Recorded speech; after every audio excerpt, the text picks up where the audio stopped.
ঘটনা হচ্ছে যে এখন সোশ্যাল মিডিয়ার মাধ্যমে মানে এত বেশি আর কি ভিডিও করা হচ্ছে, মানে আমাকে নিয়ে আর কি। যারা করছেন আপনারা আপনাদের দৃষ্টিভঙ্গি থেকে করছেন, ওটা কোনো সমস্যা নেই। তবে সোশ্যাল মিডিয়াতে কোনো জিনিস দেখে কোনো মানুষের ব্যাপারে মন্তব্য না করাই ভালো। যদি বলছেন কেন, আমরা সোশ্যাল মিডিয়াতে এটাও দেখতে পাই যে নরেন্দ্র মোদী আর হাসিনার বিয়ে হয়েছে এবং হাসিনার কোলে একটা বাচ্চাও আছে। আপনি কি করবেন? আপনি কি করবেন বলুন? সোশ্যাল মিডিয়াতে দেখতে পাওয়া যাচ্ছে একটা এঁড়ে গরু, তারও দুটো বাছুর হয়েছে। আপনি কি করবেন? সোশ্যাল মিডিয়াতে দেখতে পাওয়া যাচ্ছে যে একটা ছেলে বাচ্চা জন্ম দিয়েছে। আপনি কি করবেন? ওই জন্যে সোশ্যাল মিডিয়ার মাধ্যমে কোনো জিনিস দেখে কারো ব্যাপারে মন্তব্য করা বা কাউকে গালাগালি দেওয়া, এগুলো ঠিক নয়। আর সব থেকে বড় কথা হচ্ছে, আপনারা জানেন যে ফেসবুক ইউটিউব যারা চালায় আর কি, মানে যারা পেজ চালায় বা ইউটিউব চালায়, মূলত তাদের এটা একটা বিজনেস, ইনকামের একটা রাস্তা। একটা ভিডিও যত বেশি চলবে সে তত বেশি টাকা ইনকাম করতে পারবে। ওই জন্য এখন সোশ্যাল মিডিয়া যারা কাজ করছে তারা, আমার কোনো কথা নেই তবুও দেখবেন আমার ফটোটা উপরে লাগিয়ে দিয়েছে, তার মানে ভিডিওটা যাতে বেশি করে চলে, তার একটা ইনকামের রাস্তা। তা আমার এতে কোনো দুঃখ নেই, সমস্যা নেই। আসলে মোবাইলটা এমন একটা জিনিস যে এতে আপনাকে অনেক ভালো দিকও যেমন আসে, খারাপ দিকও আসে। আপনাকে আমি একটা কথা বলি, যে আমি কোনো একটা জলসায় বলেছি যে মৃত মানুষকে ঘিরে, অর্থাৎ কোনো মানুষ যখন মারা যায় তার ওই চারিদিকে বসে কোরআন তেলাওয়াত করে যারা, আমি বলেছি যে মৃত মানুষের পাশে কোরআন তেলাওয়াত করা বেদাত। এখন একজন সেটাকে কাটিং করে মৃত মানুষের পাশে শব্দটা বাদ দিয়ে কোরআন পড়া বেদাত এইটাকে হাইলাইট করে দিয়েছে। অজস্র মানুষ আমাকে গালিগালাজ করছে যে আপনি বলেছেন কোরআন পড়া বেদাত। আসলে ঘটনা, কোরআন পড়া বেদাত কোন জায়গাটায় বলেছি তার সম্পূর্ণ কথাটা দেওয়া হয়নি, কথার সব কাটিং করে দেওয়া হচ্ছে। যারা এই সমস্ত কাজগুলো করে অবশ্যই কিয়ামতের মাঠে তাদেরকে হিসাব দিতে হবে। কারণ হচ্ছে মানুষ মারা যাবে, আমিও মারা যাব, আপনি মারা যাবেন, সবাই মারা যাবে, কিন্তু আপনার এই ভিডিওগুলো হয়তো থেকে যাবে, ভিডিওগুলো হয়তো থেকে যাবে। আগামী প্রজন্ম হয়তো আপনার এই ভিডিওটা দেখবে, কিন্তু আপনি যে একটা মানুষের ব্যাপারে রোস্ট তৈরি করলেন, একটা মিথ্যা ভ্রান্ত জিনিস সোশ্যাল মিডিয়াতে ছড়িয়ে দিলেন, এর জন্য কিয়ামতের মাঠে আপনাকে জবাবদিহিতা করতেই হবে, এতে কোনো উপায় নেই। এখন সোশ্যাল মিডিয়াতে আমি যা দেখতে পাচ্ছি তাতে করে মানে কিছু আলেমও আছে তার ভিতরে। আসলে আপনার বিরোধিতা সব থেকে বেশি করবে কারা? আপনার পজিশনে আসার চেষ্টা করছে কিন্তু তারা আপনার পজিশনে কোনোদিন পৌঁছাতে পারছে না, তারা দেখবেন আপনার বিরোধিতা করবে। একটা স্বর্ণকারের শত্রু একজন স্বর্ণকার, একজন ড্রাইভারের শত্রু আর একজন ড্রাইভার, একজন মাস্টারের শত্রু আর একজন মাস্টার, একজন আলেমের শত্রু আর একজন আলেম। তা কিছু কিছু আলেমরা ভিডিও বানাচ্ছে, দেখতে পাচ্ছি, আমি মোবাইলে দেখতে পাই, আপনারা যেমন দেখতে পান আমিও দেখতে পাই। সেই সমস্ত আলেমরা ভিডিও তৈরি করছেন, আলহামদুলিল্লাহ ভালো, ওনারা ওনাদের দৃষ্টিকোণ থেকে করছেন। মানে সোশ্যাল মিডিয়াতে এমনভাবে ভাবিয়ে তোলা হচ্ছে যে আমি চরম মসজিদ বিরোধী লোক, মানে এইভাবে ভাবিয়ে তোলা হচ্ছে। তা ঘটনা হচ্ছে এই যে আসলে আমরা অন্য একটা দৃষ্টিকোণ থেকে কথাটা বলেছি, অন্য একটা দৃষ্টিকোণ থেকে। যখন হুমায়ুন কবির সাহেব বারবার বলছিলেন 2024 সাল থেকে যে মসজিদ তৈরি করা হবে, মসজিদ, তারপরে তিনি, আমরা যখন সবাই বললাম বা আমরা যখন এই ব্যাপারটা বললাম যে মসজিদ না করে একটা হসপিটাল করলে হতো, বা একটা বড় স্কুল করলে হতো, এই কথাটা যখন আমরা বললাম, উনি কিন্তু প্রথম থেকে একটা কথা বলছিলেন 2024 সাল থেকে, যে আমি মসজিদ করব এবং বাবরি মসজিদ করব। তা বাবরি মসজিদ উনি করবেন। আমরা একটা পরামর্শ দিয়েছিলাম বা ভালো একটা দিক বা অন্য দিক ভেবে একটা কথা বলেছিলাম, যে বাবরি মসজিদ করলে আবার যদি ঝামেলা হয়, আবার যদি একটা সাম্প্রদায়িকতা হয়, এরকম একটা ব্যাপার কিছু ভেবেছিলাম। এখন ঘটনা হচ্ছে, তারপরে আমি শুনতে পেলাম যে উনি সঙ্গে সঙ্গে স্কুলও করছেন এবং সঙ্গে সঙ্গে হসপিটালও করছেন, হেলিপ্যাড করছেন, মুসাফিরখানা করছেন। এটা পরবর্তীতে উনি ঘোষণা করেছেন, প্রথম থেকে কিন্তু এই ঘোষণা ছিল না। এখন উনি যদি হসপিটাল করেন বা উনি যদি গরিব মানুষেরা যাদের অনেক মেধা রয়েছে কিন্তু দামি কোনো স্কুলে পড়তে পারছে না বা পড়ার সুযোগ পাচ্ছে না, এরকম কোন উন্নত মানের স্কুল যদি মুসলিম জাতির জন্য উনি করেন, অবশ্যই আমরা এটা সাপোর্ট করব, কোনো সমস্যা নেই। আসলে মসজিদ নিয়ে বা মসজিদ করার ব্যাপারে তো আমাদের কোনো বিরোধিতা ছিল না। কেন বিরোধিতা করতে যাব? মসজিদ আল্লাহর ঘর। আপনি আমি কেউ মসজিদের বিরোধিতা করতে পারি না। অযথা সোশ্যাল মিডিয়াতে একটা মিথ্যা অপবাদ, মিথ্যা ভিডিও তৈরি করে দেওয়া হচ্ছে। মসজিদ মাদ্রাসার বিরোধিতা আমি আপনি কেউ কোনোদিন করতে পারি না। আমরা পরিস্থিতি আর সময়ের দিকে লক্ষ্য রেখে আমরা কথা বলেছি যে যদি আবার একটা সুস্থ সমাজ ব্যস্ত হয়ে পড়ে, অশান্তি হবে, ঝগড়া হবে, মারামারি হবে, এইসব দিকগুলো দেখে আমরা কথাটা বলেছি। এখন উনি পরবর্তীতে যখন বলছেন যে ওখানে স্কুল হবে, ওখানে আপনার হসপিটাল হবে, হেলিপ্যাড হবে, মুসাফিরখানা হবে, অবশ্যই আমরা এই এই মানে ওনার এই উদ্যোগগুলোকে অবশ্যই আমি আমার পক্ষ থেকে বিশেষ করে মানে খুবই ভালো লাগছে যে উনি ভালো উদ্যোগ গ্রহণ করেছেন। কারণ প্রথম থেকে তিনি এই ঘোষণাটা করেননি যে ওখানে স্কুল হবে, ওখানে মানে মুসাফিরখানা হবে, হসপিটাল হবে। পরবর্তীতে মানে উনি এইগুলো অ্যাড করেছেন পরবর্তীতে। আলহামদুলিল্লাহ, ভালো কাজ।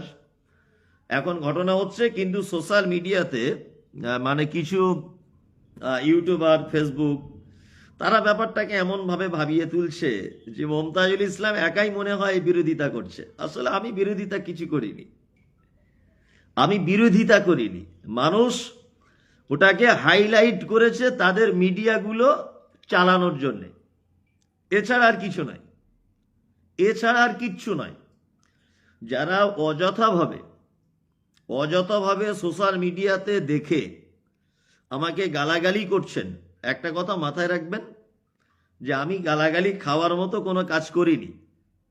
আপনি আপনার দৃষ্টিভঙ্গি থেকে আমাকে SMS করে গাল দিচ্ছেন, ফোন করে গাল দিচ্ছেন, সোশ্যাল মিডিয়াতে গাল দিচ্ছেন, আপনি আপনার দৃষ্টিভঙ্গি থেকে গাল দিচ্ছেন। তবে একটা কথা মাথায় রাখবেন, আমার একটা জিনিসের লাভ হয়েছে যে আপনি যত আমাকে গাল দিচ্ছেন, যত আমাকে গাল আপনি দিচ্ছেন, আপনি মনে রাখবেন যে আপনার নেকি মাইনাস হয়ে আমার অ্যাকাউন্টে জমা হচ্ছে। আপনি গাল দিচ্ছেন অযথা আপনি গাল দিচ্ছেন। এখন আমার এই পরামর্শ বা আমার এই জাতির উদ্দেশ্যে কথা বলা যে একটা স্কুল হলে, হসপিটাল হলে আরো ভালো হতো, এইটা বলাটা যদি আমার একান্ত অন্যায় হয়ে যায়, আমার একান্ত যদি ভুলই হয়ে যায় আপনাদের কাছে, তবে একটা কথা আমি খুব ভালো করে বুঝতে পেরেছি যে বর্তমানে মুসলিমদের যে শিক্ষার দরকার আছে, মানে আমি এই মন্তব্য করার পরে বুঝতে পারলাম যে সত্যি মুসলিমদের শিক্ষার প্রয়োজন আছে। কত মানুষ যে গালাগালি করছে, মানে কত মানুষ যে অকথ্য ভাষায় গালিগালাজ করছে, আল্লাহু আ'লাম, আল্লাহ ভালো জানে। তার মানে আমি বুঝলাম এই গালাগালি করছে মানে এর শিক্ষার অভাব আছে। কারণ হচ্ছে একটা মানুষের প্রতিটা জিনিস আপনাকে যে ভালো বলতে হবে তা নয়। একটা মানুষের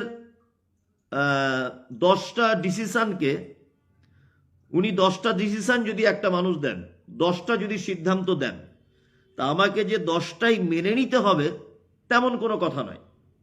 আমি একটা জিনিস নাও মানতে পারি। আপনি বলছেন 2 আর 2 4, আপনার কাছে এটা, আপনার কাছে 2 আর 1 4, আমি বলছি না 3, এটা হতে পারে, এটা হতে পারে, কোনো সমস্যা নেই। আপনার সঙ্গে আমার মত পার্থক্য থাকবেই। এখন তাই বলে আপনার সিদ্ধান্তকে আমি রায় দিলাম না বলে, আপনার সিদ্ধান্তকে আমি প্রাধান্য দিলাম না বলে আমি মুনাফিক আর আমি হারামখোর। আর আপনার সিদ্ধান্ততে যারা রায় দিল তারা সব ইমানদারের সার্টিফিকেট পেয়ে গেল, আলহামদুলিল্লাহ, কোনো সমস্যা নেই। তবে আমিও আসবো ইনশাল্লাহ বাবরি মসজিদ দেখতে, একটা ঐতিহাসিক মসজিদ, কেন আসবো না, আমিও আসবো, ওখানে দেখতে যাব। হসপিটাল হচ্ছে, স্কুল হচ্ছে, ভালো জিনিস। শুধু যদি মসজিদ করা হতো তাহলে আমাদের এই ব্যাপারটা নিয়ে মানে মন্তব্য করেছি আমরা যে স্কুল করলে ভালো হতো, হসপিটাল করলে ভালো হতো। এখন উনি যখন সবকিছুই করবেন বলছেন, তাহলে আমাদের আর আপত্তির কোনো জায়গা নেই, আলহামদুলিল্লাহ, আলহামদুলিল্লাহ। তাহলে অবশ্যই বাবরি মসজিদ হোক, কোনো সমস্যা নেই। আর আমিও যাব একদিন ইনশাল্লাহ দেখতে, এবং আমি নিয়ত করে নিয়েছি যে বাবরি মসজিদে যে স্ক্যানারটা আছে, ওই স্ক্যানারটা আমি স্ক্রিনশট করে রেখেছি। আমি আমার ক্ষুদ্রতম সহযোগিতা ওখানে অংশগ্রহণ করবো ইনশাআল্লাহ। কিন্তু হুমায়ুন সাহেব প্রথম থেকে বলছিলেন মসজিদ মসজিদ, ওই জন্য আমরা আপত্তি করেছিলাম যে স্কুল হসপিটাল করা হোক। এখন আমাদের আর কোনো আপত্তি নেই, কারণ উনি বারবার ঘোষণা করে দিয়েছেন যে হসপিটাল হবে, তারপরে ওখানে স্কুল হবে। তা আলহামদুলিল্লাহ, আমরা সহমত পোষণ করছি, বিশেষ করে আমরা বলতে আমি নিজে ব্যক্তিগতভাবে। আর আমার মতো মতামত অনেকজন দিয়েছিলেন, অনেকজন, কিন্তু তাদের কোনো কথা সোশ্যাল মিডিয়াতে আসেনি। আমারটা চলে এলো কেন? আসলে ইউটিউব ফেসবুক যারা করে তারা জানে যে কোন মানুষের ব্যাপারে কথা বললে আমাদের ভিডিওটা ভালো চলবে, খুব ভালো করে চলবে, এটা তারা জানে। ওই জন্য তারাও ঠিক পজিশন করেই ভিডিওগুলো করে। ওই জন্য বলবো যে ভিডিও দেখে, কোনো কাটিং ভিডিও দেখে কারো ব্যাপারে আপনি মন্তব্য করতে যাবেন না, কারো ব্যাপারে মন্তব্য করতে যাবেন না। আমার ব্যাপারে শুধু নয়, কারো ব্যাপারে নয়। ওই যে আপনাকে প্রথম একটা কথা বলেছি যে নরেন্দ্র মোদী আর হাসিনার বিয়ে হচ্ছে, আবার হাসিনার কোলে বাচ্চা, দুজনা বাসর ঘরে বসে আছে, এই সব ভিডিও। তা আপনি কি করবেন বলুন? ওই জন্য সোশ্যাল মিডিয়াতে কোনো জিনিস দেখে কাউকে কিছু না বলাই ভালো, এটা আমার ব্যক্তিগত পরামর্শ। এখন এটাকে নিয়ে কিছু অশিক্ষিত মানুষ, যারা লেখাপড়া জানে না, গণ্ড মূর্খ, যাদের মানে কি বলবো আর কি, পচা আলুর মতো, যাদের কোনো মানে নিজের পার্সোনালিটি নেই, তারা বিভিন্ন রকম গালাগালি হাবিজাবি এটা ওটা করছেন। তা আমার তাতে কোনো দুঃখ নেই, আর তাতে আমার কিছু বলারও নেই। কারণ হচ্ছে যে আমরা সোশ্যাল মিডিয়াতে কথা বলি, প্রতিনিয়ত বক্তব্য রাখি বিভিন্ন জায়গাতে, কন্টিনিউ রাখছি, আজকেও রাখবো কোনো এক জায়গাতে। তা আমরা সোশ্যাল মিডিয়ার মাধ্যমে কিছু জাতির উদ্দেশ্যে ভালো মন্দর দিক নির্দেশনা আমি দিতে পারি। আমি 10টা কথা বললে একটা কথা আমার মিস হতে পারে, আমি 100টা কথা বললে একটা কথা আপনার বিরুদ্ধে যেতে পারে। তাই বলে আপনার বিরুদ্ধে চলে গেল বলে যে আমি আপনার বিরুদ্ধের লোক, আর আপনার বিরুদ্ধে চলে গেল বলেই যে আমি হারামখোর, আমি মুনাফিক, এটা তো নয়, এটা কোনো মোমেনের পরিচয় নয়। আল্লাহ সুবহানাহু ওয়া তাআলা পবিত্র আল কোরআনে বলেছেন, ইয়া আইয়ুহাল্লাযীনা আমানু ইজতানিবু কাসীরাম মিনাজ-জান ইন্না বা'যাজ-জান্নি ইসমুন। মানুষের ব্যাপারে ধারণা করে কথা বলিও না, ধারণা করে কথা বলা মহাপাপ। কারো ব্যাপারে কোনো জিনিস না জেনে বলা এটা ঠিক নয়। আমি হুমায়ুন কবির সাহেবকে ব্যক্তিগতভাবে কোনোদিন খারাপ বলেছি আপনি প্রমাণ করতে পারবেন না। ব্যক্তিগতভাবে ওনার সঙ্গে আমার কোনো রকমের কোনো অশান্তি, ঝগড়ার, লবিবাজি, পার্টিবাজি কিচ্ছু নেই। আমি জাতির উদ্দেশ্যে একটা কথা বলেছিলাম যে একটা হসপিটাল, বড় একটা স্কুল করলে জাতির অনেক কাজ হবে, এতটুকু কথা। এখন এতটুকু কথা বলে যদি আমি খুব অন্যায় করি, তাহলে আমার থেকে বড় অপরাধী আর কেউ নেই, বড় অপরাধী তাহলে আর কেউ নেই। কারণ আমি একটা আমার দৃষ্টিকোণ থেকে ভালো মন্দটা বলেছি, এটা আপনি অ্যাকসেপ্ট করতেও পারেন, নাও পারেন। আসসালামু আলাইকুম রহমতুল্লাহ।